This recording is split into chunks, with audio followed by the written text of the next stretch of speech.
77వ గణతంత్ర దినోత్సవ శుభాకాంక్షలు.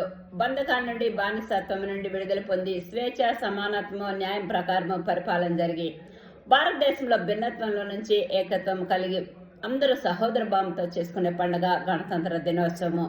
యెషయా గ్రంథం 43:1 అంటున్నారు, ప్రభు నేను నిన్ను విమోచించున్నాను అంటున్నారు. భయపడకు, పేరు పెట్టి నిన్ను పిలిచి ఉన్నాను అంటున్నారు. నువ్వు నా సొత్తు అంటున్నాడు యెహోవా. యేసయ్య అంటున్నాడు, నా రక్తం ఇచ్చి నిన్ను కొనుక్కున్నాను అంటున్నారు. నీ కోసము నేను ధర చెల్లించాను సులువు అంటున్నారు యేసయ్య. నీ పాపాలు, శాపము, భయము, నాశనం నిన్ను విడుదల చేశారు. ఇక నువ్వు బానిసవు కావు, నువ్వు స్వతంత్రాలు, స్వతంత్రుడు అంటున్నారు. సాతాను బంధకాల నుంచి నిన్ను విమోచించారు. సాతాన్ని లయం చేయడానికి యేసు నామం నీకు అనుగ్రహించారు. అయితే విమోచన పొందుకోకుండా శరీరాలకు ఆశపడి నీ అంతటా నువ్వే బానిసత్వంలోనికి వెళుచున్నావేమో. ఒక్కసారి ఆలోచన చేసుకో, సిలువ వైపు చూడు, భయపడబోకో. దీనివల్ల చేయి చేసి ప్రభు నీ కోసం చూస్తున్నారు.